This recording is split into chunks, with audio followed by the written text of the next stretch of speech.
Yo, what's going on, guys? Today I'm going to be going over the early slate, the MLB early slate on DraftKings for Wednesday, June the 19th.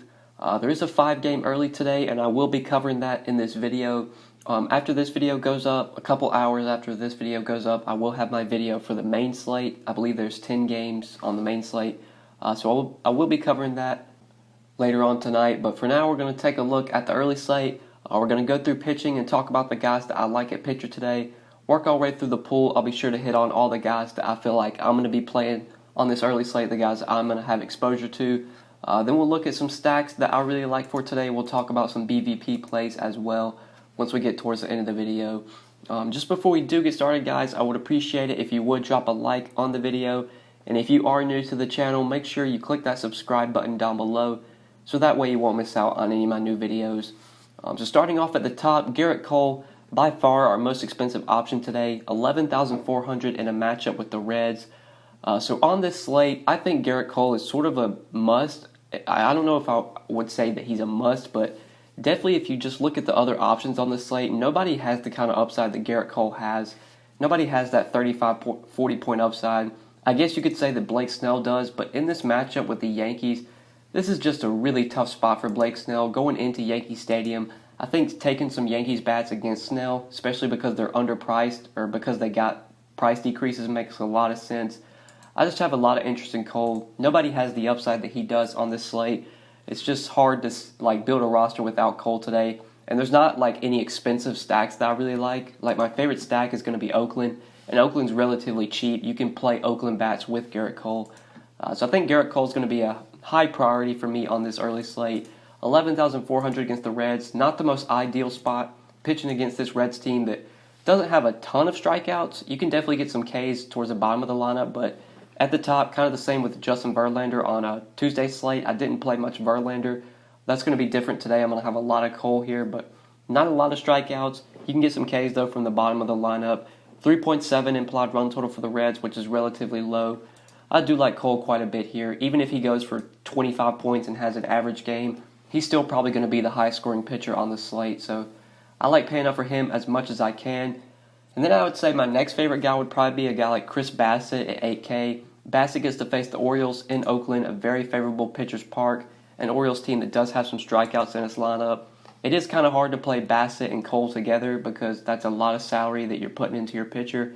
I think you're left with $3,700 remaining per player if you go with Bassett as your SP2, which is a bit tough. So I do like going to Bassett if you can get him with Cole. But if you feel like Cole's not as necessary as I think he is, then maybe you could go with Bassett as your SP1. But in lineups where I have a lot of really cheap hitters, I'll probably have Cole and Bassett together. But the guy that I like going to for an SP2 to pair with Cole is CC Sabathia. CC Sabathia is not a guy that I play much, but on a short 5-game early slate where we don't have a ton of good pitching options, I think CC Sabathia definitely stands out as a cheap SP2 that you can roster here. He's going to be facing a Rays team that does have plenty of strikeouts in its lineup, especially versus lefties. This Rays team does strike out a ton versus left-handed pitching. 4.8 implied run total for the Rays, so I don't feel like a lot of people are going to go to Sabathia here because of the Rays total. If the Rays had a 3.8 or 4-point total, 4 implied run total, maybe Sabathia would get some more ownership. But given the fact the Rays total is kind of high, I feel like Sabathia is probably going to be somewhat low owned. He's also not been great lately. Some of that has had to do with tough matchups, like against Cleveland. Kind of a tough spot against the White Sox. He really struggled. But he's been somewhat decent at times this year. You've gotten some decent games out of Sabathia. Against this Rays team, I could see him go out there and get 6-7 strikeouts through 6 innings, maybe pick up a win, get 20 DraftKings points, and be a really good value at SP2. And if you just look at some of the other guys priced around him, a lot of question marks on this early slate, like Eric Fede against the Phillies feels really risky. Josh Rogers against Oakland, I don't want to go to. Tyler Mahle would probably be my next favorite guy at home against the Astros. Still a pretty watered-down Astros lineup, I guess you could say, with no Springer, Altuve, and no Correa. But still, there's not a lot of easy outs in this lineup, especially if Jordan Alvarez is in the lineup. He's been a stud this year. And a 4.9 implied run total for the Astros doesn't get me too excited for Tyler Mahle, but he is dirt cheap. He's only $6,500. I could see using him as an SP2, or even a guy like Zach Davies at $7,100 against the Padres. Right-handed heavy Padres team. I wouldn't mind going to Davies, but the guy I like is CC Sabathia. I'm going to have some Sabathia today. I think he is a pretty decent SP2 option that you can pair with Cole. Once you pair those two guys together, you're still left with over 4K remaining per player, which you should definitely be able to work around today. So we're going to talk about 3 hitters I really like, all going to go from Oakland. Oakland's just going to be a team that I absolutely load up on the early slate. Hard not to, with a 6.1 implied run total versus Josh Rogers and the Orioles bullpen. Not sure how long Rogers is going to pitch in this game. So far this year, he's gone about 70, 80 pitches when he has pitched, and both of those starts have not gone well. He did pitch against Oakland like at the very beginning of the year and gave up 5 runs through 3 2/3 innings. And then against Boston, he gave up 5 hits, 2 runs through 4 1/3. He's only gone 70 and 82 pitches, so I would say he most likely pitches like 3 or 4 innings, and then they hand it over to the bullpen. And this Orioles bullpen is really bad, so this is a high upside spot for Oakland. We'll start off at third base. I really like Matt Chapman here at 4,300. He feels way underpriced for this matchup with Rogers. So he's going to face Rogers probably at least once or twice. Rogers is a lefty, and I do want to attack Rogers with some righties from Oakland, specifically Semien, Chapman, and Chris Davis. Piscotty as well I really like. And like I said at the beginning of the video, these guys are dirt cheap. Semien's only 4,400. Chapman's 4,300. Chris Davis feels like an auto play at just 4K. Steven Piscotty under 4K.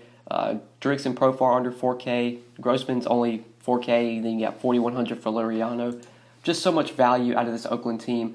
Love Chapman at 4,300. A ton of power versus lefties. Facing a really bad lefty today and a bad Orioles bullpen. I think he makes for a great play at third base. Then I like going to Chris Davis. I think Chris Davis is one of the clear plays in the outfield. I think he's one of the clear point per dollar plays. 4K is just too cheap for a guy that has as much power as Chris Davis does, especially facing a pitcher in Josh Rogers who's not really good. Will definitely give up home runs, although it is not the best park in Oakland. Vegas is still buying into Oakland here with a 6.1 implied run total. Rarely do we see Oakland have that high of a total, or rarely do we even see teams playing in Oakland have that high of a total. So that's what makes me really excited about these Oakland bats. The fact that they're getting a 6 total in their home park, which is such a bad hitter's park, they still have a high total. Really like going to Chris Davis, and then I mentioned Steven Piscotty. I think he's a really good value.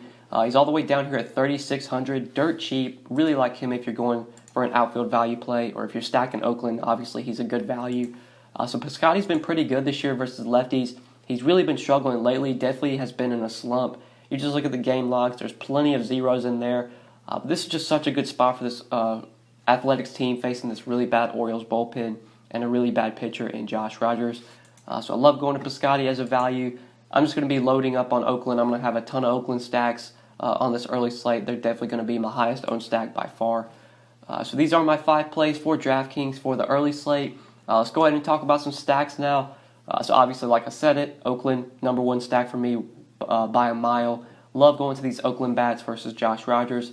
Then some other teams we could consider. I wouldn't mind taking some bats versus Blake Snell, especially when you factor in the price tags of some of these Yankees hitters, like DJ LeMahieu at 4,500.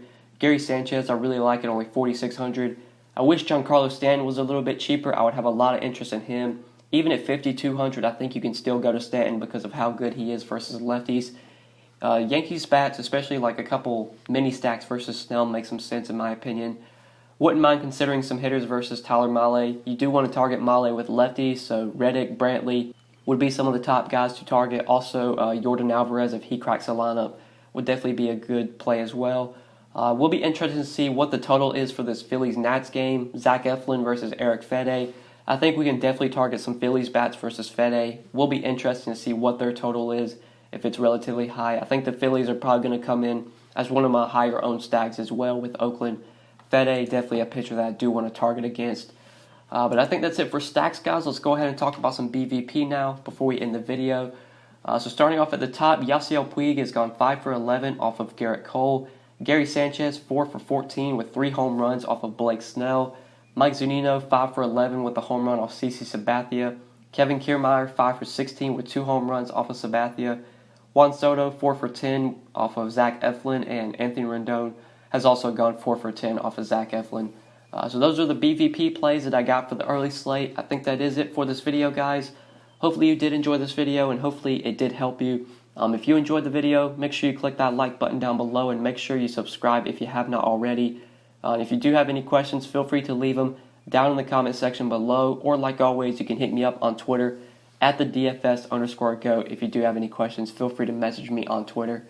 But yeah, guys, I think that's pretty much it. Thank you so much for watching. I really appreciate it. I hope you enjoyed, and we'll see you in the next one. Good luck tonight. Peace.